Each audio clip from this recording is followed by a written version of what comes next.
Item B, consideration action on request from Snellville Tourism and Trade Association STAT to reappoint Krishna Dokia to post 5 on the Board of Directors. Do I have a motion? Motion to approve, Chris Dokia. There is a motion by Councilman Emanuel. Is there a second? Second. Second by Councilman Howard. Any further discussion? Councilman Bender. I do have some further discussion. Ms. Fleming, can you turn the, I don't know how to do it, or I do it myself. Can you turn the light on for me?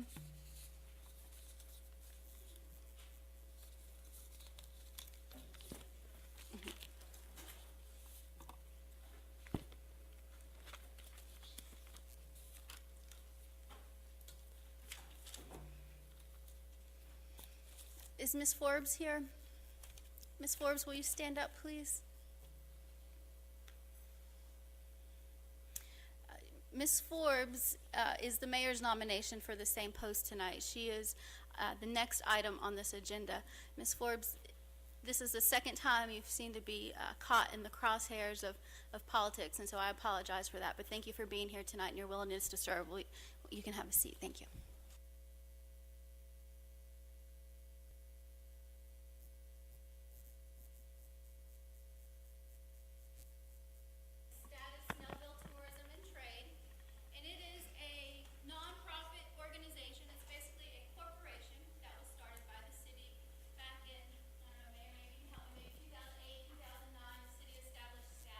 Excuse me, point of order, Ms. Mayor, would you mind speaking into the microphone? It won't show up on the video without that.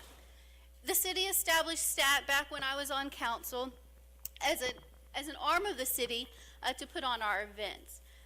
We agreed to give funding for STAT through our hotel motel tax, and we have an annual contract with STAT. In exchange for that, we have 2 members that serve on the STAT's board of directors. Now, back in November, maybe October, we received an email from the STAT board saying that they were accepting nominations for the STAT board. There was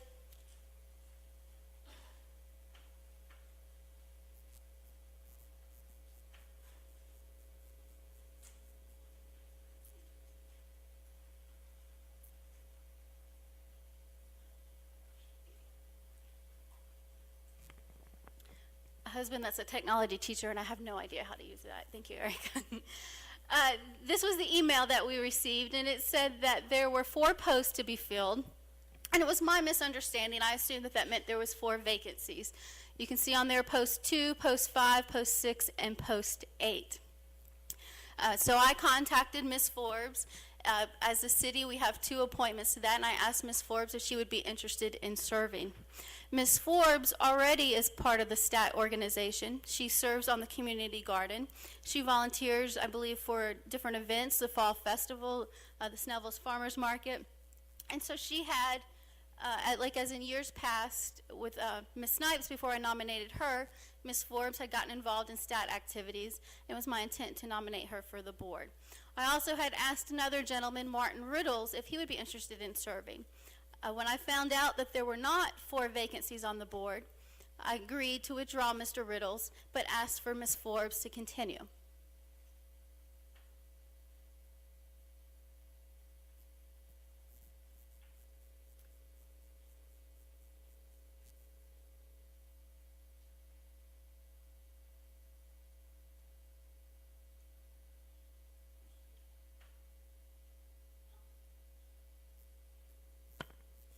It's a little dark, but you can see here on November 12th, I emailed Mayor and Council and John Richards, who is in charge of the nominating committee for the STAT board, wanting to verify the conversation I had with him earlier in the day, that it was my intent to put Ms. Forbes up as the city nomination for the STAT board, that he had received Ms. Forbes' application, and Ms. Forbes was not a current member of STAT, but that she would join upon her nomination.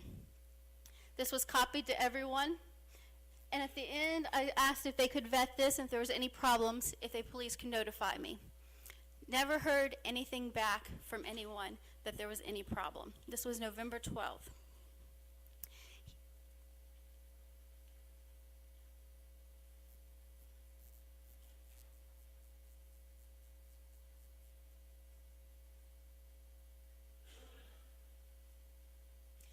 It's the city's policy that we set our agendas the Tuesday before every council meeting. Here, last Tuesday, December 3rd, you can see I sent an email to our executive assistant, Ms. McKay, to ask her what was on the city agenda.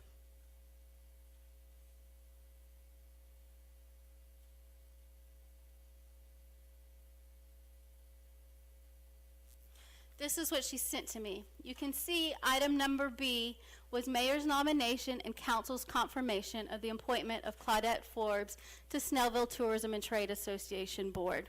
That was my nomination, and there was no mention of Kirsch. He was added this past Thursday as item number B, and Ms. Forbes was moved down as C in a political play by the city council.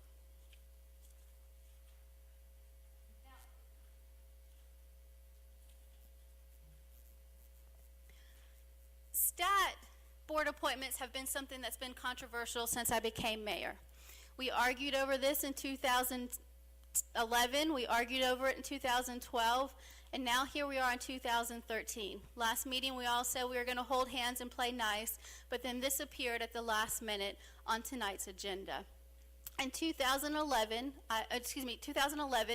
I agreed to withdraw all of my stat nominations and to allow council to have whoever they wanted to serve on the stat board.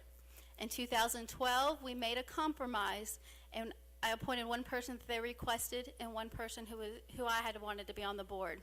I thought we had made the same compromise in 2013, but then this was sprung upon me in shock.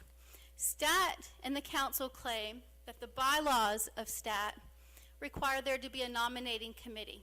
The bylaws of the Stat board say that a nominating committee will collect applications and then they'll make recommendations. And that's great. That's the bylaws for the Stat organization. However, Stat hasn't complied with their own bylaws.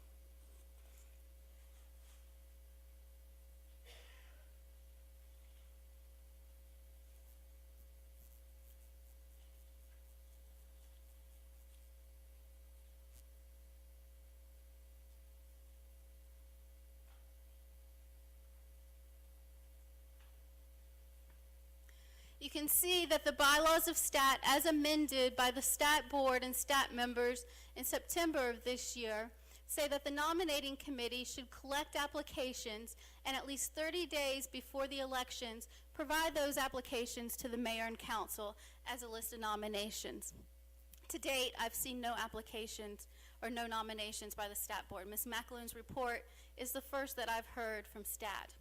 But regardless, our city charter says that the mayor has the authority to nominate all board appointments. The council doesn't have the authority to nominate a board appointment. The mayor must nominate and the council must confirm.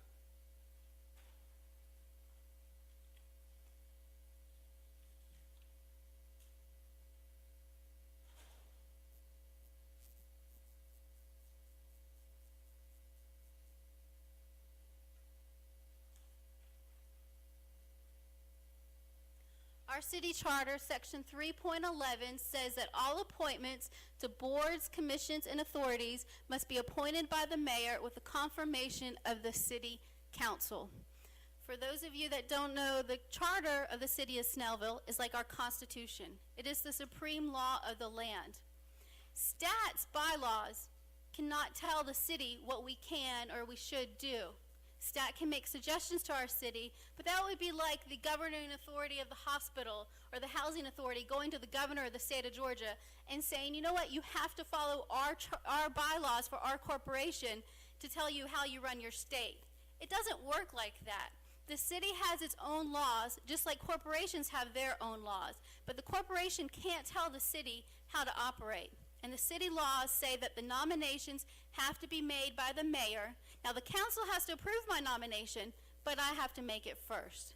I've sent an email of apology to Kirsch because I don't want him caught up in this political ploy either. And I wish that both of them could serve because there is a vacancy on the Stat board. Ms. Bender served on the Stat board, and her seat is currently vacant. It was the discussion I had with Mr. Richards that Kirsch would go to Ms. Bender's vacant seat, and that would allow Claudette Forbes to serve for the city. But again, no response until the last minute on Thursday when I received this agenda. Kirsch's name appeared before Ms. Forbes. So again, this is nothing but the continued power struggle that we all said we were going to end by council. So I will not support Kirsch's nomination tonight. I believe it is an illegal procedure by this council because they do not have the authority to nominate him based on our charter. And I ask the council to reconsider their motion.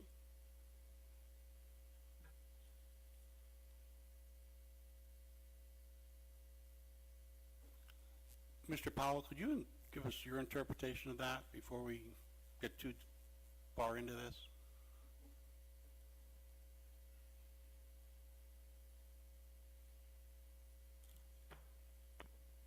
Mr. Mayor Pro Tem, this is a subject that we've talked about before, and the operation of the stat has four guidelines with it. It has to be an independent nonprofit with a special tax status, a 503c6 status, which means it's an association where it is governed by the membership as an association identical to a chamber of commerce. And in fact, they have the same tax status. And so the independence of that is you have to contract with them in order to qualify for your tax benefits from the hotel motel tax. So it's the independence of the group and the tax status and the membership are all required areas. You actually have three positions according to that independent association. Now, the independent association does not have to use the mayor and council as its selection process. Its membership, it can amend its bylaws and strike that. It does not qualify as it was section under the administrative sections of the city charter, administrative affairs. It doesn't qualify as a board. Board would be the Downtown Development Authority, that kind of thing. Planning Commission, Zoning Board of Appeals. Those are boards, commissions, or actually subparts of the city. They don't have an independent tax status. And that provision that is being looked at really applies to those boards and authorities to the extent they're not preempted by state law. In the case of some of your URA, as we've talked about tonight already in work session, those have special statutory provisions that come from the legislature that designate who's supposed to appoint those. So the provisions of 3.11 don't govern stat. Stat could change it to the senior superior court judge as appointing three of its members if it chose to. Now, the council has absolute control over the stat board, and that control comes from your contract with them where you actually fund them. You don't have to approve them. The state law designating your hotel motel tax approval will give you the right to give that to Chamber of Commerce or Visitors Bureau. There are a number of other institutions that you could contract, but it's a limited list. And one of the good things about the city is that when it got the qualification for stat, like a number of other cities in the county had already done, you're able to use your hotel motel tax dollars inside the city and not send them to Sugarloaf Parkway. So it's a good step, but the independence is required. That's not an appointment pursuant to section 3.11. It is actually required. We were talking about appointments and confirmation. When it comes to action on stat board, you actually have to make a motion because you're approving a resolution of appointment for a third party. It's not a city action. It's an appointment of the board. You don't have to. You've got a nominating committee from stat that nominates. The mayor described that procedure from the bylaws. You do not have to follow. You could nominate somebody else if you chose to. You've got a procedure where they select nominees. You can choose from that. You're independent to where you could pick somebody else. They're independent enough where they could change your appointing authority if they chose to by appropriate amendment of their bylaws. So it's a little different animal. Mr. Powell, your interpretation of 3.11 is actually pending for a ruling in front of the Gwinnett County Superior Court, right? It is, and really, Thank you. really the issue that we have. That was my question, Mr. Powell. Thank you. But Would you expand on that for me, Mr. Powell? Just to clarify, so that everybody knows what the dispute is. The dispute really goes back to the organizational procedures of council. And there's a more open-ended appointment process under that section where mayor actually selects committees of council. That is her authority to appoint.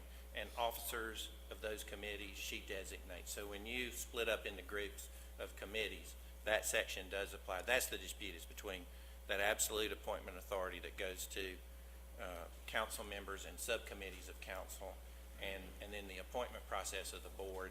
That is not unilateral with the mayor. It is a process of nomination and confirmation. Mr. Powell, you actually filed for declaratory judgment specifically on the stat board appointments, which is pending in the Superior Court of Gwinnett County, correct? But those are totally different from, and I really don't recall. You did. You specifically filed for this. Subparts to I'll be that happy to send it to you just like I did last time. Right. It's so many subparts to that litigation that I don't memorize them. So, but they will all hopefully get sorted out soon.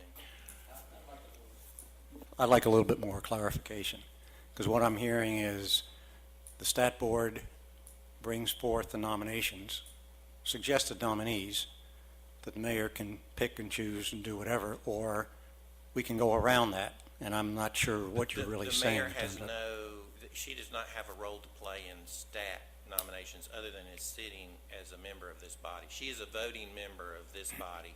It is a body called the mayor and council.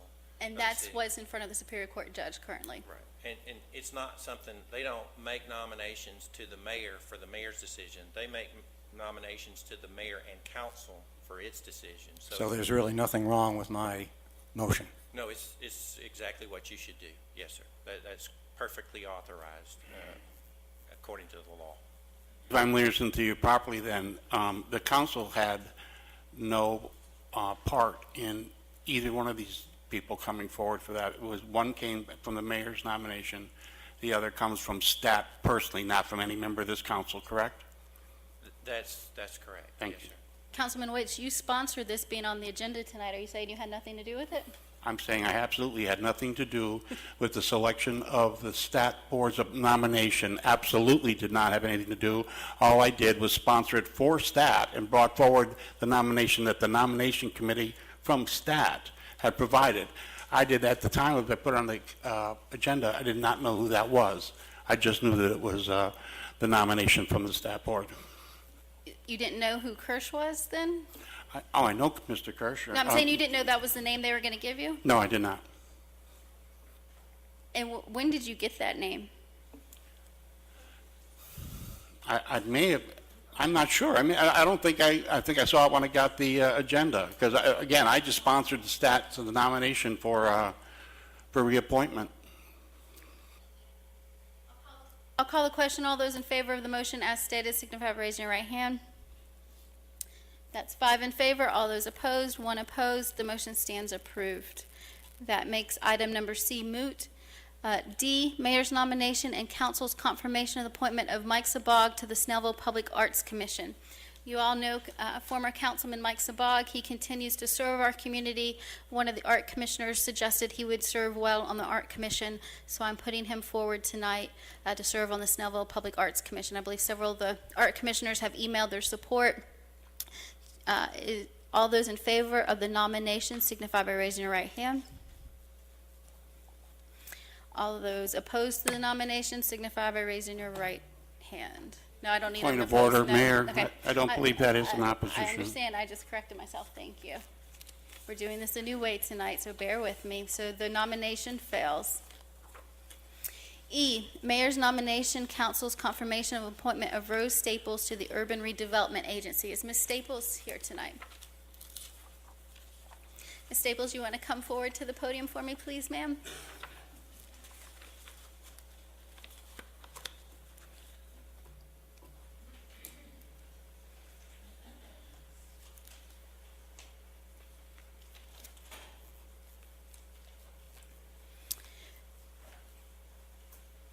Ms. Staples is a fellow graduate of the University of Georgia, and she contacted me. She had a desire to serve in our community, wanted to know about serving on the URA.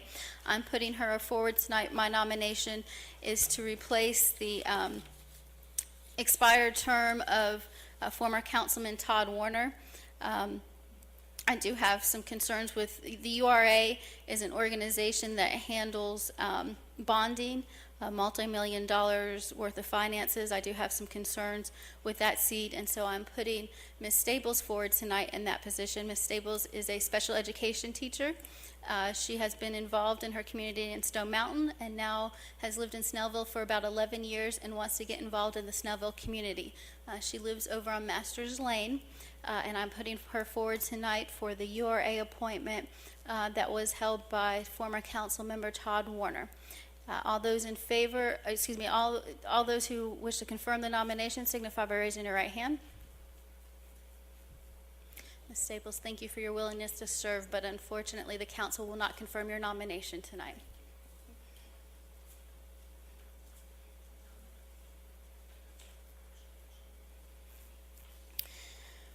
Mayor's nomination and council's confirmation of the appointment of Penny Smith to the Urban Redevelopment Agency. Ms. Smith, are you present tonight? Will you come forward, please?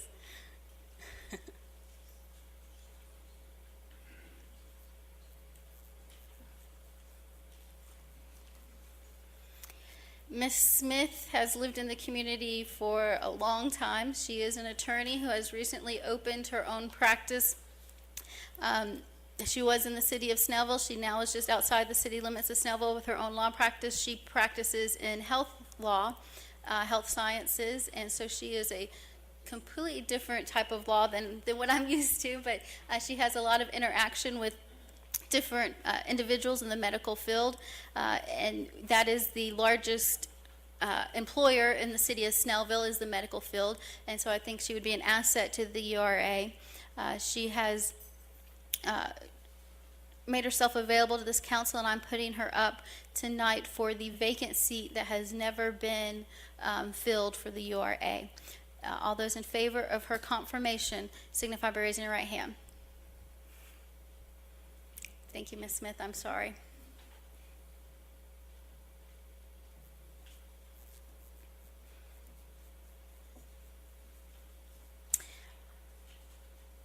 Item G.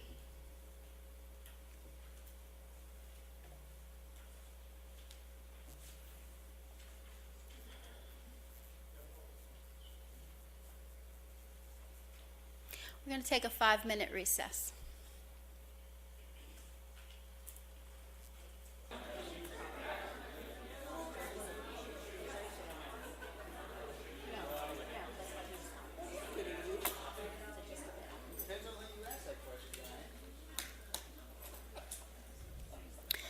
Next, we have item G. I'm removing my sponsorship from item G, so there is no action. H, consideration action on making the revised 2013 5-year short-term work program an official amendment to the comprehensive plan. Point of order, Mayor. Resolution 2013-24. Point of order, Mayor. I would like to have item G left on the agenda. Okay, well, I'm the sponsor of it, and I've removed my sponsorship, so there is no item. Can I ask the Item attorney? number H, consideration. Sir, can I have a clarification on that? The agenda of the meeting is really controlled by council. If you want to remove something, you can, but it requires an amendment of the agenda in order to remove the item from the agenda. Mr. Powell, that is in direct conflict of the opinion you've given us in the past. I sponsor this item. If I remove my sponsorship, then there is no valid item on the agenda. We've done this routinely in the past for the past 7 years that I have been a member of this mayor and council, and you have previously given us different legal opinions. So I suggest that your legal opinions don't blow in the wind depending on who asked for them, and you be consistent with the opinion that you're giving to this mayor and council. There is obviously anything this body does by just allowing it to occur, by acquiescence, if you withdraw something and the body allows you to do that, it's perfectly fine to do that. You can vary your rules by acquiescence or consent. There is a procedural motion to insist on the agenda, if that's what you want to do. It is a Robert's Rules of Order procedure. And amendment of the process, the real technical correct way to do it is the body controls the setting of its agenda, and you've approved the agenda as your first order of business. So it's on the agenda. Mr. is Powell, properly before this board if this board chooses to take up the the item. council doesn't approve the agenda. Actually, the city clerk does in consultation with the mayor. However, I will keep my sponsorship of this. I will withdraw my nomination of the city manager. That was within the right of the mayor to do because it requires the mayor to nominate the city manager, unless you're going to change your opinion on that as well. So there is no action without a nomination.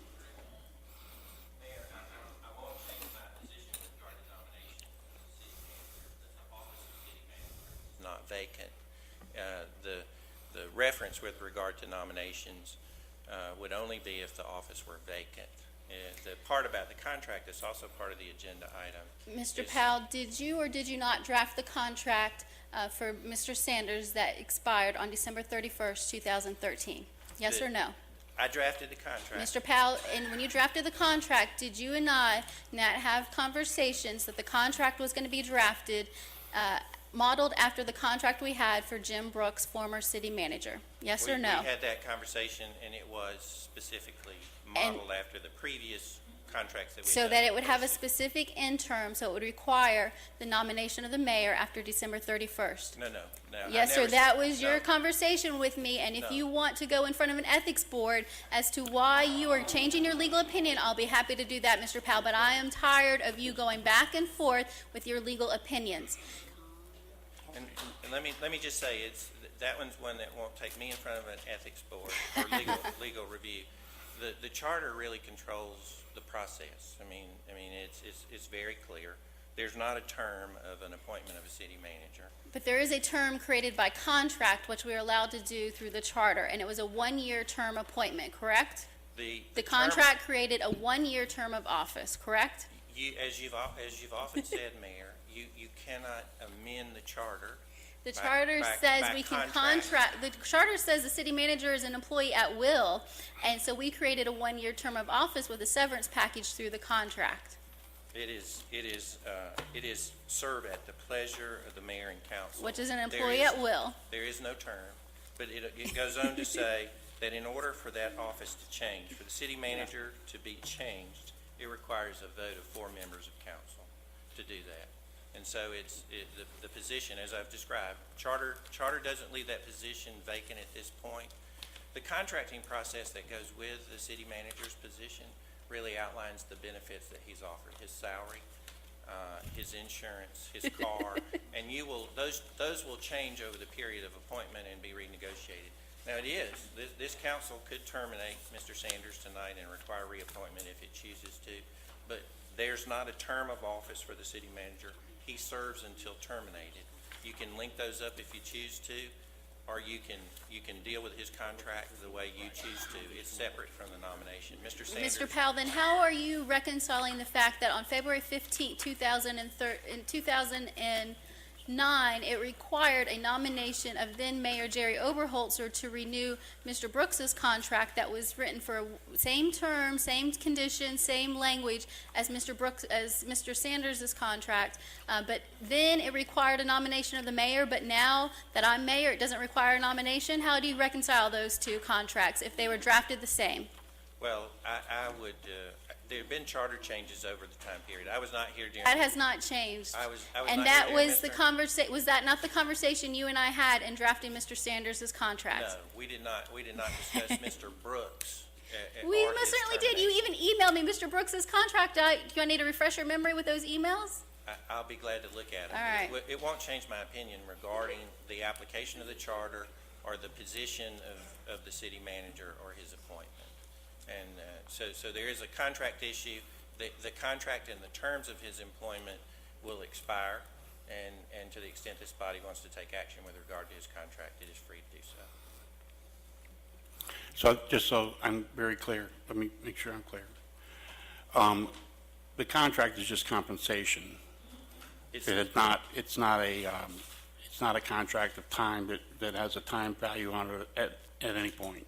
Correct. It is a guarantee to Mr. Sanders with Right. regard to his employment. And it would take 4 members of this body in order to relieve Mr. Sanders of his duties regardless of the contract. Am I right? Yes, sir. And it's important to know, the difference between those two items. The appointment appointment is terminated by council, the contract terms won't be, if you're midterm in that contract, you're going to have obligations to Mr. Sanders that are contractual, whether he's in that position or not. And that's the whole point. That's the difference between the contract and the appointment, is Mr. Sanders and Mr. Treadway before him are professionals who move around based on the attraction of contract provisions. They have to be protected in the contract nature. That had its term. It's got a specific term. You can terminate Mr. Sanders according to the charter, but until that charter position is open, the mayor does not have a nomination to make. The contract itself, you can acquiesce in its affirmance as long as Mr. Sanders was willing to go along with that. He can terminate his position and he can resign the post. So he controls part of that contracting process, but to the extent you want to extend his terms of employment, then you are free to do the contract. It is separate from the nomination and the appointment to the position itself. Is there a motion? Yes, in order to just put this all to bed, I'd like to make a motion that we retain our city manager, Wood Sanders, for a 3-year contract effective January 1, 2014 to end December 31st, 2016. I've just handed you the terms of the contract. I'm asking the council to consider these terms, ask me any questions, or Mr. Sanders any questions, consider the terms of the contract, and ask for your approval. Is there a second? Second. Discussion? Mr. Sanders has been with the city since August of 2012, and I can tell you that I am more than impressed with him as a manager, him as a man, the way he treats his staff. The morale in the city hall has gone sky high. He's a man of honor. I think the city is very fortunate to have Mr. Sanders as his city manager. This council has been seated for less than a month. He has been significant in getting us the information we need to move the city forward. It would be not good for the city to lose Mr. Sanders at this time. I know that through the grapevine that there are at least one other community looking at Mr. Sanders. I want to tie him up so that doesn't happen. I want to make sure that he's here for at least 3 of the 4 years that I plan to be here. So I'd ask council to take a look at the contract, and if you would, please ratify it so that we can have Mr. Sanders with us for the next 3 years. Councilman Witts, who drafted this contract? I drafted. I came up with all the terms and everything, and then I sent it to Attorney Powell to make sure it be official. When did you send it to Attorney Powell? Friday? And you're just giving it to the council now? Well, it wasn't going to be a motion. You had a motion on the floor. When you changed your motion, then I brought this motion forward. And so you didn't want to mention it during the work session when we were supposed to discuss these It wasn't the things? motion at the point, Madam Mayor. You had a motion. I didn't have a You motion. had no You had it. When intent you of got it bringing to me, this then up? I made it. Okay, and you plan on giving the city manager a $30,000 plus increased car stipend? $40,000 raise plus an increased car stipend? No, it's not, ma'am. You're not reading it correctly. I am reading it correctly. The base salary has changed. In the first year, it's been increased to $125,000. In the second year, $130,000, and then so forth. In addition, the car stipend has increased. Have you Sorry, the seen car where this is stipend has- going to come out of our budget? The car stipend has increased to $150 a month. The increase to $125 is still below what the previous city manager was earning when he left. We hired Mr. Sanders, and Mr. Sanders came aboard for the first contract. We all know, you too, Mayor, that he took the reduced salary because he wanted to come in and he wanted to show us what he could do in the city. That was always part of the contract. You know that. I do know that, and I'm not arguing with you that Mr. Sanders isn't worth that salary. However, it would be nice to discuss this, or at least to discuss where it's going to come from from the budget without it being sprung on somebody at the bench at the time of vote. Madam Mayor, all I'm doing is bringing it forward. It's up to the council on whether they're going to pass it or not. All I'm doing is bringing it forward. This is what I consider is an equitable deal. And you just said yourself, it's not a matter of the money. You know that the money is correct. All those in favor of the motion as stated, signify by raising your right hand. Can I, what, hang on, hold on one second. I had a question for Mr. Sanders, if that is okay. Mr. Sanders, are you willing to continue your employment and service to the city of Snellville? Mr. Howard, I certainly am. I've enjoyed my 16-month tenure here. I think we have an excellent staff. They make every day a pleasure. The people of this city have shown that they're interested in what we do. They want to participate and assist in what we do. And that's basically why I do my job. I mean, you're going to hear dollars bandied about here. Yes, I want a competitive salary. That's all I ask for. I get enjoyment from the job for what I and the staff, working with the mayor and council at the policy direction of the mayor and council, have a chance to accomplish for this city. And I want to do that for everybody in this city. And I think their hearts are in the right place, and they want to do that also. That's why I'm more than willing to continue to work for the city of Snellville. All those in favor of the motion as stated, signify by I'd like raising to your right make a hand. comment before you take a vote. We're calling the question. All those in favor of the motion I'd as like to stated, make a signify comment by before we raising have a your vote. right hand. The question has been called. All those in favor signify by raising your right hand. That's 5 in favor. All those opposed, that's 1 opposed. The motion stands approved. Moving on to item number H.